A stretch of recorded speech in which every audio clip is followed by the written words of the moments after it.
tema da nossa conversa é estratégias na oratória, a arte de falar em público. Quando a coisa é desconhecida, causa temor, pavor.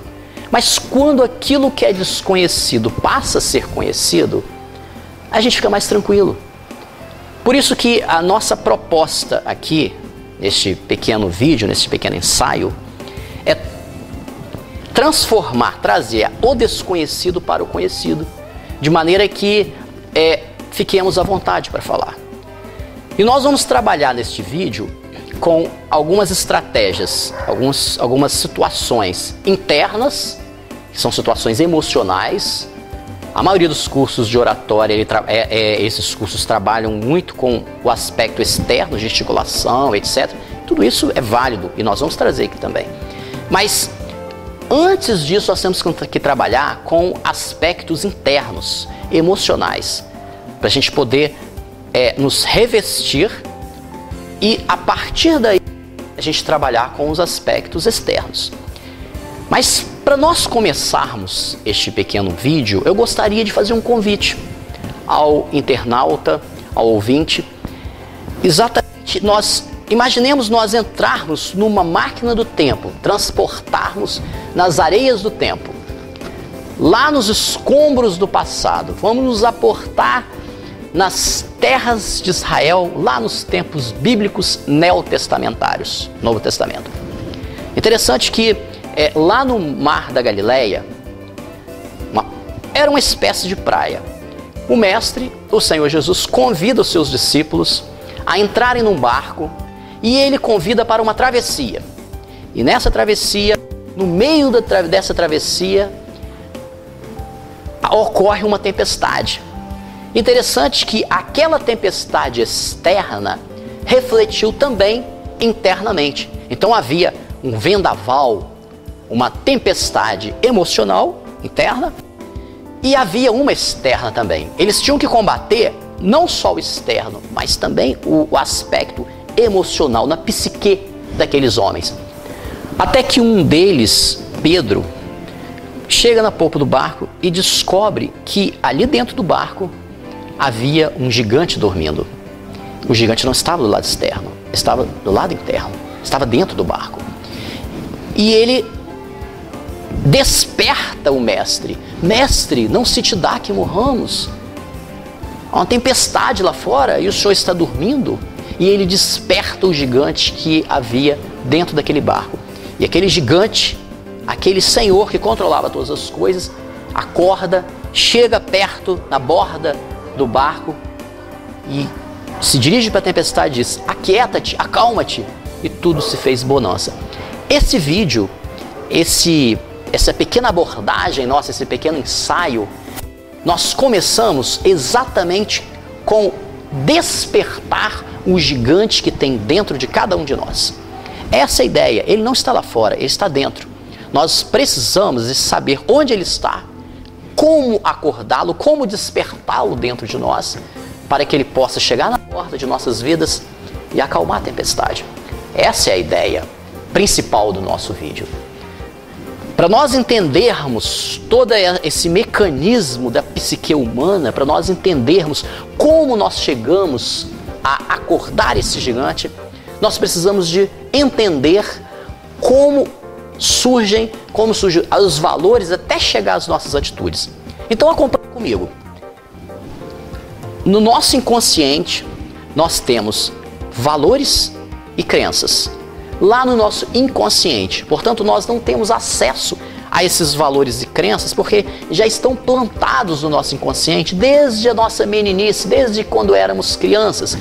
Valores e crenças. Aquilo que nós entendemos que vale, aquilo que nós cremos, acreditamos. Mas acompanhe o meu raciocínio, acompanhe. Nós temos valores e crenças que vão produzir pensamentos. Esses pensamentos já estão no nosso consciente. Esses pensamentos vão produzir sentimentos. Esses sentimentos vão produzir atitudes nossas. Atos e atitudes. Acontece que esses atos e atitudes nossas reiteradas, elas reforçam as nossas crenças e valores. Percebam, existe uma linha cíclica, vai e volta. Para eu alterar o meu consequente, que são as minhas atitudes, eu vou ter que alterar não o intermediário, o estado intermediário, eu vou ter que tentar entender essas crenças para reconstruir essas crenças, para que eu possa alterar as minhas atitudes. Se eu tentar mexer nos meus sentimentos, eu não vou conseguir. Eu vou ter que tentar ir onde eu não tenho acesso, que são as minhas crenças. Mas o que significa isso? Então vamos lá. Eu tenho 2, 3 anos de idade. Garotinho, tal. Eu esqueci de cumprimentar o vizinho ou a vizinha. Então minha mãe, meu pai pode chegar para o vizinho e dizer o seguinte: deixem para lá, ele é tímido. Ele é tímido. Só que quem falou aquilo para mim foi meu pai e minha mãe, as primeiras autoridades reconhecidas pela criança. Então, o meu pai ou a minha mãe plantou uma crença. Ele é tímido. Agora percebam bem que esse ele é trabalhou com o verbo ser. Ele não disse ele está tímido, ele é. Mas ninguém é tímido, porque isso não está na esfera da identidade. Não é uma identidade dizer ele é tímido. Eu é que plantei essa crença, ou alguém plantou essa crença dentro do meu inconsciente e eu carreguei aquilo sem perceber para o resto da minha vida. Uma criança de 2 anos, eu vou esquecer que me falaram isso.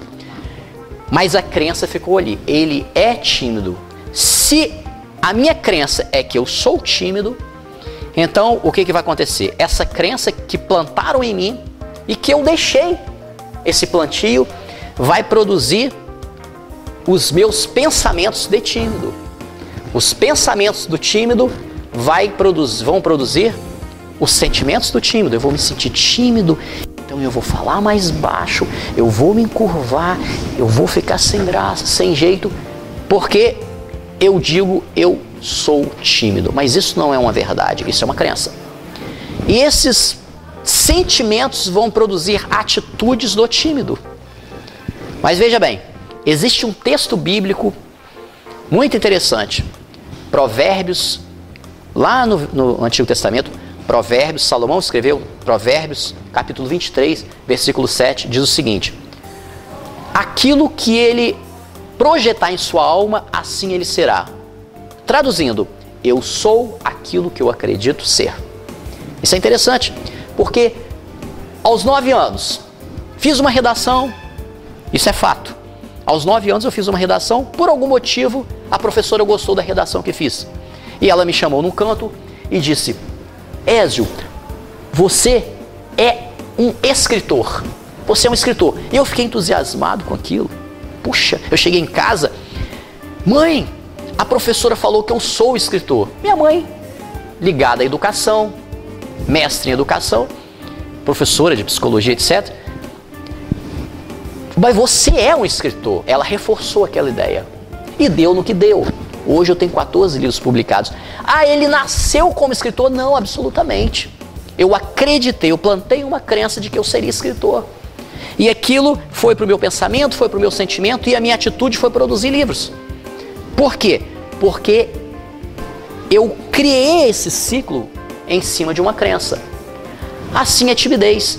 Se eu reforçar um pensamento, quantas vezes eu falar que eu sou, eu serei. Isso não é místico, isso é científico. Aí eu vou, numa das minhas palestras por essa vida fora, eu cheguei para uma pessoa e disse o seguinte, no meio de uma plateia, devia ter umas 300 pessoas mais ou menos, eu chamei uma pessoa e disse o seguinte: responda rapidamente, sem pensar muito. Ema, qual o nome da clara do ovo? E ele disse Gema. Mas não é Gema, o nome da clara do ovo é Clara, Gema é outra coisa. Só que eu plantei repetidas vezes. Ema, qual o nome da clara do ovo? Gema. Então, quando nós plantamos uma crença e a repetimos ao eu sou tímido, eu sou tímido, eu sou tímido. Por que você não fala em público? Porque eu sou tímido. Então eu estou repetindo e eu estou reforçando aquela minha crença. Mas eu posso alterar o antecedente para que o meu consequente seja alterado também. Muito interessante isso. Isso trabalha com o emotivo, o emocional, isso trabalha com a psique humana.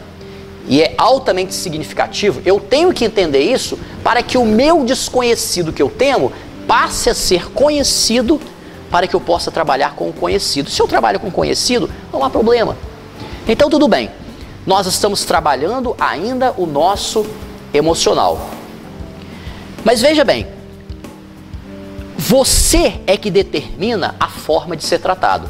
Se você se coloca como tímido, olha, você pensa bem, eu vou chegar num lugar, eu vou franzir os meus ombros, eu vou diminuir a minha voz, eu vou ficar com um ar de insegurança, eu vou quase ficar de cabeça baixa para alguém me dar um cascudo.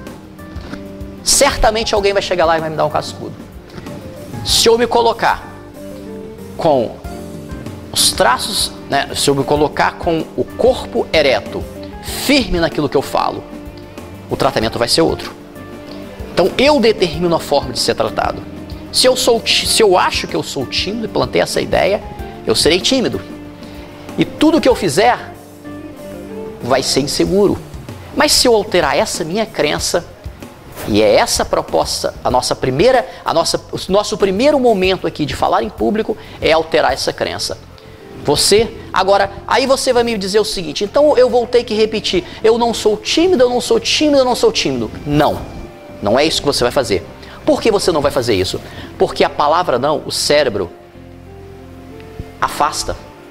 O cérebro nosso não gosta da palavra não, porque primeiro que a palavra não é abstrata.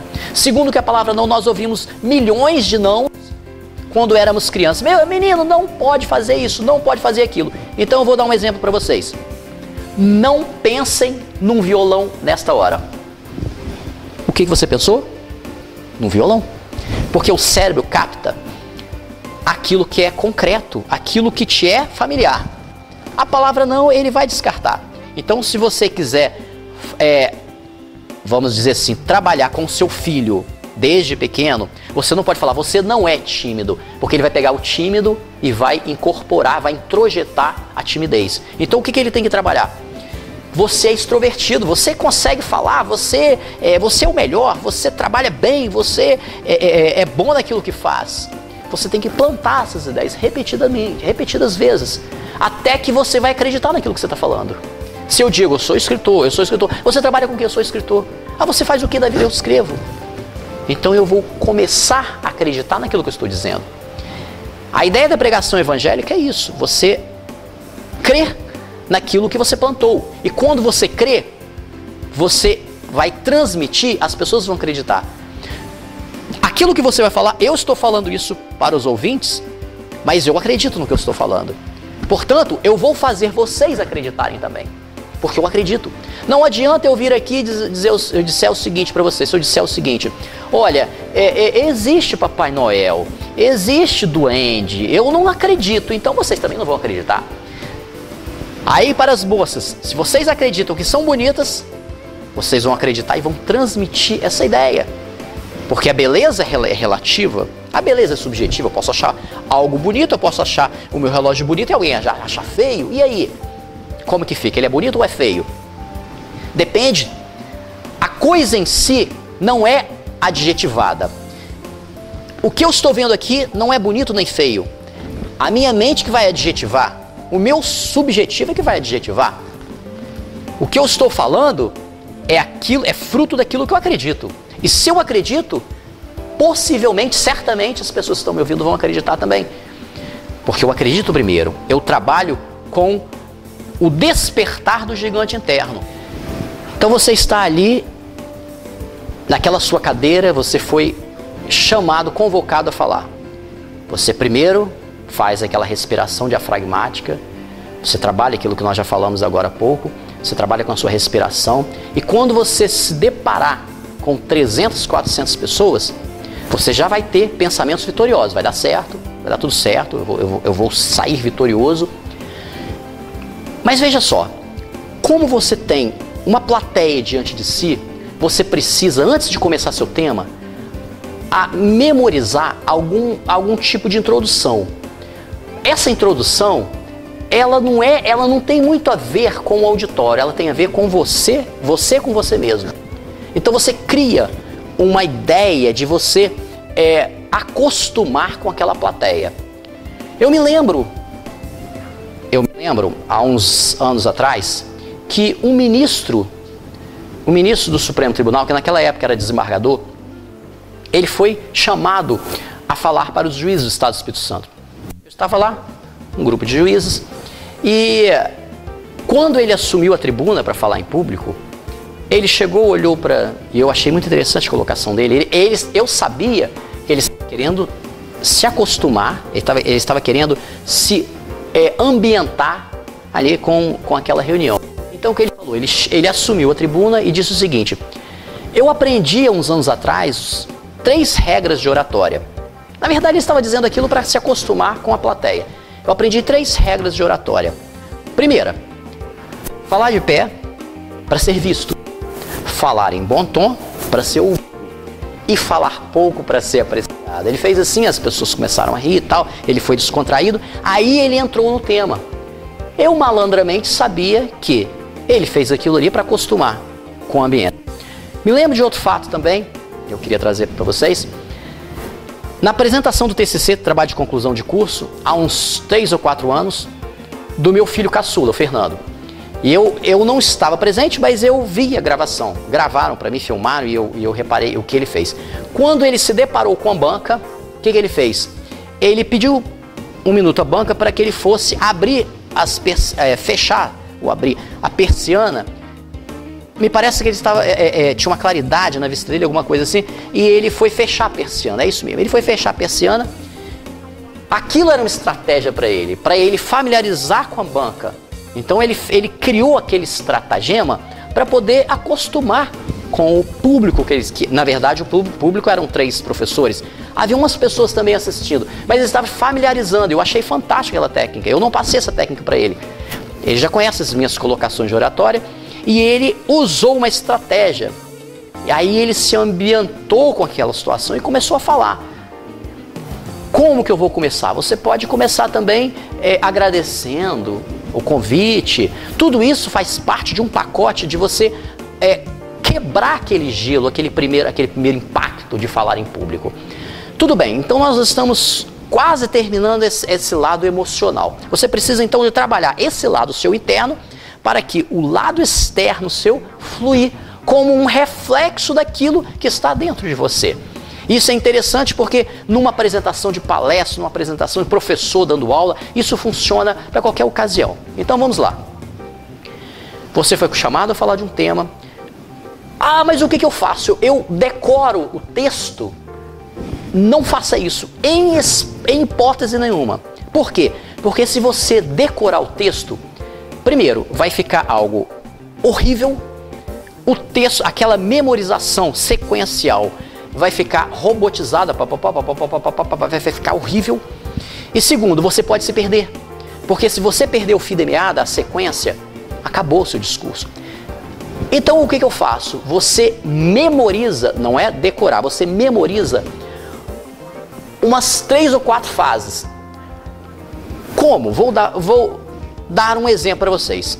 Eu vim aqui, estou gravando o vídeo. O que eu gravei? Uma sequência. Olha, eu vou criar uma narrativa, eu vou falar de uma narrativa bíblica para quebrar um pouco. Vou trazer aqui um pouco de recursos internos, emocionais, depois recursos externos e depois vou finalizar. Eu criei essa sequência. Dentro dessa sequência, eu sei mais ou menos o que eu vou falar dentro dessa sequência. Eu não decorei o que eu vou falar. Eu posso memorizar e quando eu venho aqui, eu não falo tudo o que eu queria, mas eu entrego a mensagem. Eu trago o meu texto, eu trago a minha palestra, eu ministro a minha aula. Então, essa é a ideia, esse é o foco. Tudo bem. Então você foi chamado para falar, você vai começar seu tema, gravando essa sequência. Dentro dessa sequência, você vai gesticular. Mas veja bem, primeira coisa, postura corporal. Nunca, olha a ideia da repetição, nunca façam palestra cruzando os braços. Por quê? Porque quando você cruza o braço, você está na defensiva. Você está se escorando, você está se fechando. Então você está na defensiva. Aqui é a mesma coisa. Você está escondendo alguma coisa. Colocar as mãos no bolso, você está demonstrando que você não sabe o que fazer com as suas mãos. A sua mão está sobrando. Você está cheio de mão. Você se depara cheio de mão. E você precisa de esconder em algum lugar. Não trabalhem. As pessoas às vezes usam muletas. Pega uma caneta e vai, passa de um lado para o outro, começa a abrir e fechar relógio, começa a trabalhar com cordão, pulseira, começa a mexer. Não façam isso. Isso demonstra insegurança, isso demonstra que você está de alguma forma inseguro. Então você vai trabalhar com suas mãos elegantemente gesticulando. Os gestos não podem ser muito altos, porque é deselegante, a não ser que você esteja falando para uma multidão no meio de uma praça, o cara está fazendo discurso político, aí ele pode fazer isso. Mas dentro de um lugar de palestra, de um salão, ou num palco, você vai trabalhar comedidamente. Nem um gesto muito para baixo, nem um gesto muito para cima. Nesse espaço aqui você vai gesticular. Vejam, observem que as suas mãos vão desenhar no ar as suas ideias. Percebam? Então aquilo que você vai falando, as suas mãos vão falando também. Os seus traços fisionômicos também vão te acompanhando. Você vai ter que formar um todo. E esse todo vai transmitir a mensagem que você quer transmitir. Isso é genial. E quando você aprende isso, eu me lembro de um filósofo, Francis Bacon, ele dizia o seguinte: o conhecimento em si é poder. Quando você tem poder? Quando você conhece. Quando você conhece, você não precisa de gritar. Olha, você sabe o que você está falando, eu vou dar carteirada. Isso demonstra fragilidade de espírito, porque você está demonstrando insegurança. Então o que você vai trabalhar? Postura. Não coloquem a mão para trás para falar, ou cruzem os braços, cruzar a perna. Eu estou totalmente na defensiva, porque aqui é o meu lado sentimental. Eu estou fazendo algo terrível, não façam isso. Ou então ficar inseguro, abaixar, falar olhando para baixo, dá uma ideia de insegurança. Então vocês, nem a perna muito, nem as pernas muito grudadas umas nas outras, porque senão você vai perder o equilíbrio, nem muito aberta, porque senão você vai ficar em uma posição militar. Então você vai trabalhando espontaneamente, seja você, não imite ninguém, mas seja você, dentro de uma técnica sua, e cada um tem sua técnica, mas você pode aprender estratégias dessas que eu estou passando para vocês. Então você trabalha numa posição tranquila para você. A sua perna pode estar mais ou menos, não sei, 20 centímetros, 30 centímetros, uma da outra aqui, e você não precisa de ficar estático, igual um robô, ali na frente, trabalhando ali. Por quê? Porque é cansativo. Então você pode se movimentar. Mas se você andar de um lado para o outro, igual um leão enjaulado, vai ficar chato, vai dar sono. Então você pode andar. Aqui está a tribuna, imaginemos, aqui está a tribuna, aquele púlpito, nas igrejas evangélicas tem aquele púlpito. Então você está ali, você pode andar um pouco. Nada impede que você faça isso. Mas não fique estático, mas não fique andando também, porque senão a pessoa vai te acompanhando, daqui a pouco vai dar sono na pessoa. Falar em sono, a voz também. A impostação de voz. Se eu começar a falar para vocês no mesma tonalidade, enjoado, vocês vão olhar, que camarada chato, que professor enjoado. Até parece que ele sabe alguma coisa, mas a voz dele é tão chata, tá me dando um sono. Eu vou ninar vocês com a minha voz. Então a impostação de voz é interessante. Quando eu começar a falar, eu começo a falar um pouco mais baixo. E eu vou aumentando sem gritar. Naquilo que eu for dar ênfase a alguma coisa, se eu estiver falando de um céu azul brilhante, o céu azul com o sol a pino, eu posso trabalhar o céu e usar a gesticulação, e o sol estava lá. Então eu posso aumentar, dar ênfase. Depende daquilo que eu queira dar ênfase. Por exemplo, é importante, ouvintes, internautas, vocês trabalharem com o lado emocional. Veja bem, a ênfase que eu dei. Então eu alterei um pouquinho, ligeiramente a minha voz. Eu posso trabalhar um pouco com voz melodiosa em alguns sentidos, então eu tenho que oscilar minha voz de acordo com aquilo que eu estou falando. Isso é importante, altamente significativo, porque eu preciso de entender que a minha fala não pode ser robótica, a minha fala não pode ser muito enquadrada dentro de algo estagnado, um quadro. Não, eu tenho que trabalhar, tem que fluir, minha voz tem que fluir, minha gesticulação tem que fluir. Mas interessante que, a despeito da impostação de voz, eu não posso nem gritar e nem falar baixo demais. Depende do ambiente. Outro detalhe, a gesticulação. Como é que eu vou trabalhar a gesticulação? Eu tenho que criar uma ideia de desenhar ideias no ar. E neste desenho eu posso trabalhar com força, poder. As pessoas vão acompanhando o que você fala. Se eu falar de um rio caudaloso, eu posso usar meu braço direito e vocês vão me acompanhar. Se eu estiver enumerando situações, eu posso enumerar com os dedos, partir. Eu vou falar de passado, eu vou falar de futuro. Eu posso trabalhar elegantemente os meus gestos e não tornar o meu discurso cansativo. Eu posso parar. Se eu falo assim, eu estou querendo dizer alguma coisa. Se eu abro as mãos, eu estou numa posição de submissão, de doação, talvez. Se eu estiver falando, se eu segurar as mãos, eu me lembro que na época da eleição do ex-presidente Fernando Collor, ele usava muito esse gesto, nós vamos, poder, e praticamente ele se elegeu com aqueles gestos dele, ele havia técnica de oratória. Mas a gente tem que entender que quando você conhece essas estratégias, você induz as pessoas. Existe também a linguagem hipnótica. O que é linguagem hipnótica? É uma linguagem de sugestão. É uma linguagem que você induz e conduz a pessoa para o seu pensamento sutilmente. Vamos lá, uma técnica de vendas. O sujeito quer vender uma cadeira. Eu vou lá na loja dele. Uma coisa é o vendedor chegar para mim e falar assim, você quer comprar essa cadeira? Compra, é muito boa, é barata, etc. Tudo bem. Outra coisa é eu perguntar o nome daquela pessoa. Aliás, o nome é a melodia mais agradável que a pessoa quer ouvir. Quando alguém diz Ézio, não é só o meu nome, é toda uma história atrás daquele nome. Desde pequeno eu ouço esse nome. Ézio sou eu mesmo, então você trabalha com o seu eu. Quando você, então, está vendendo a cadeira, só para vocês terem uma ideia da linguagem hipnótica, eu vou vender essa cadeira para você. Então você chegou na minha loja e eu digo para você, sente um pouco nessa cadeira aqui. Se você, aí você está sentindo a cadeira macia. Se você fosse comprar essa cadeira, onde você colocaria essa cadeira na sua casa? O que você vai fazer com a cadeira? Virtualmente, você vai pegar aquela cadeira, mentalmente, levar para sua casa. Eu colocaria no meu quarto. Mas em que lugar do seu quarto? Eu colocaria em tal lugar. Eu já estou vendendo a cadeira para você. Você vai levar a cadeira para casa. Aí eu pergunto para você, você vai pagar com cheque ou com dinheiro? Eu já induzi você a comprar. É lógico que isso eu falei de uma forma muito grosseira, mas é uma linguagem hipnótica, funciona. Se eu disser para você, olha, eu não estou querendo dizer que você não me agrada, não. Se eu falo não, é aquela história, não penso no violão, você pensou no violão. Então é uma linguagem sutil, é uma linguagem indutiva. Eu te conduzo sem você perceber. Vamos lá então, voltando para a técnica da gesticulação.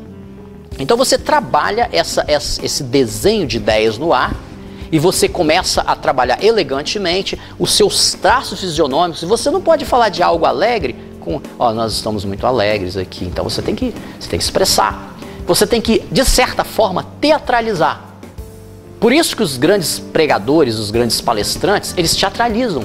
Eles levam a multidão num transe emocional. Por quê? Porque eles sacodem a multidão. Eles levam as pessoas a comprarem aquela ideia. Nós vivemos de vender ideias. Eu estou vendendo uma ideia para vocês, que são estratégias de oratória. Então tudo bem, você está falando em público. Você pode medir. Você não vai falar demais. Eu, inclusive, estou me alongando, mas eu estou trazendo para vocês umas técnicas de oratória. E essas técnicas, elas são extremamente saudáveis, porque a partir do momento que você aprende isso daqui, você vai usá-las para aquilo que melhor lhe aproveitar.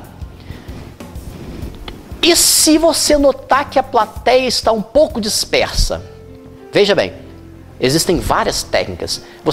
Você sentiu que a plateia está um pouco dispersa, você traz uma narrativa. Por quê? Porque o cérebro humano, ele capta melhor uma narrativa do que uma dissertação. A narração é melhor para o cérebro do que a dissertação. Então veja bem, quando Cristo queria trazer um ensinamento bíblico, que era uma dissertação, era uma doutrina, o que ele fazia? Criava uma narrativa, uma parábola. Olha, a parábola do bom samaritano, da ovelha perdida. Porque ele jogava um ensinamento dentro de uma narrativa. Porque é interessante a narrativa. Imagina que eu vou chegar para vocês, eu me lembro tal dia, assim, vocês vão ficar curiosos na narrativa. E dentro da narrativa eu posso jogar uma mensagem que eu quero passar. Uma mensagem subliminar, às vezes. Isso acontece, a Globo faz muito isso na mídia. Ela trabalha mensagem subliminar, ela vai repetindo, ela joga uma ideia e você compra aquela ideia sem você sentir. Porque ela vai induzindo. Se ela falar de cara, você não vai comprar, mas ela vai te induzindo. É isso que eu estou querendo te explicar aqui. Que você usa a sua gesticulação, usa a sua tonalidade, usa a sua impostação de voz, você usa o seu cérebro para trazer a multidão de um lado e para o outro. Você conduz a multidão. Tudo bem. E se houver perguntas na plateia? Essa fase da nossa colocação aqui é interessante. As perguntas. Você terminou de fazer a sua palestra, surgem as perguntas. As perguntas podem surgir por várias razões. Primeiro, porque a pessoa que está perguntando quer saber realmente daquilo que ela está perguntando. Essa é a primeira motivação. Segunda motivação. Aquela pessoa, ela tem um complexo de inferioridade e ela cria um complexo de holofote. Ela precisa de aparecer. Então ela vai fazer uma pergunta para aparecer. Você tem que detectar o que é pergunta para saber, o que é pergunta para aparecer, ou pergunta para desafiar o palestrante ou o professor. Então tem várias motivações que levam a pessoa a perguntar. O camarada que quer aparecer, ele vai fazer uma pergunta, mas ele vai dar voltas, porque ele está sabendo. Enquanto ele dá voltas, as pessoas estão ouvindo, estão olhando ele precisa, olha, eu estou aqui, eu preciso, essas pessoas precisam de elogio e tal, precisa de aparecer. Então você tem que detectar isso daí. Tá, então como que eu respondo essas perguntas? Se você souber responder, se você tiver a resposta na hora, tudo bem, você responda. E se você não souber, você é um professor, você não sabe responder, você pode criar mecanismo para sair dessa pergunta. Primeiro, alguém me fez a pergunta. Causa aquele impacto de um primeiro momento. Eu não sei responder a pergunta. Eu nunca vou dizer que eu não sei. Eu não sei isso daí. Não, absolutamente. Eu posso rebater a pergunta. Primeiro eu elogio a pergunta. Olha, muito obrigado pela pergunta, pela participação. Você já está maquinando o que você vai responder. Muito obrigado, muito oportuna a sua colocação. Você dá uma enrolada. Sim, aí você, daqui a pouco, mas o cara está perguntando, está todo mundo olhando para você. Então o que você faz? Você chega para a pessoa que fez a pergunta e fala assim, se fosse você, qual seria a sua resposta? Você faz ping-pong com a pergunta. Se fosse você, você está jogando isso para cima dele. Ele jogou para cima de você, você joga para cima dele. Isso, o professor faz isso. O que você acha, Joãozinho, da resposta? O que você responderia se você estivesse no meu lugar? Você jogou a pergunta para ele.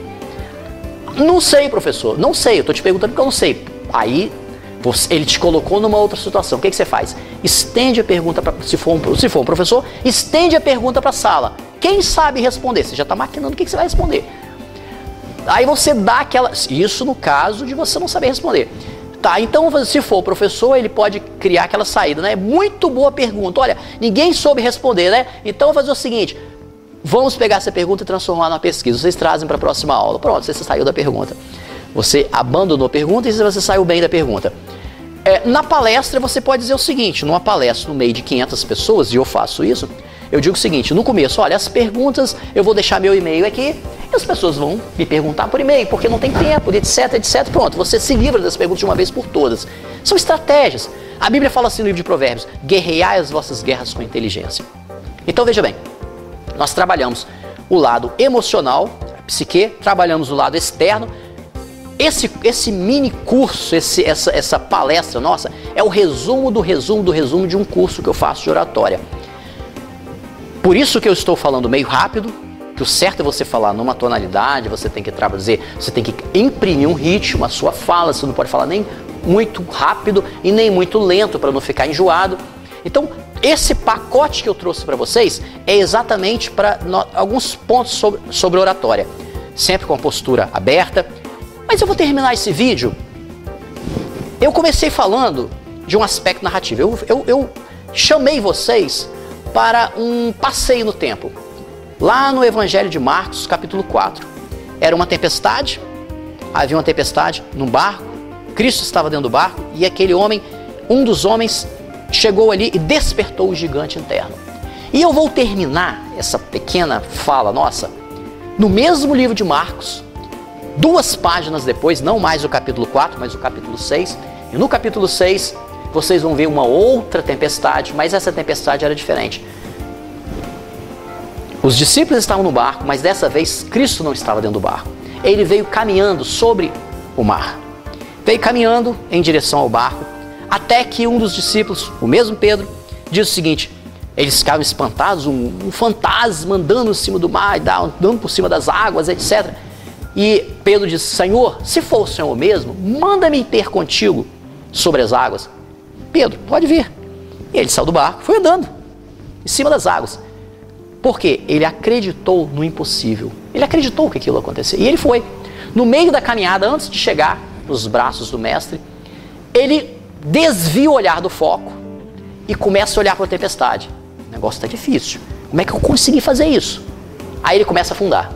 Quando ele começou a afundar, por quê? Ele tirou o foco, ele tirou a ênfase dele, tirou o foco do alvo, começou a afundar. Quando ele afundou, ele: Senhor, salva-me. E Jesus foi lá e estendeu a mão e o salvou.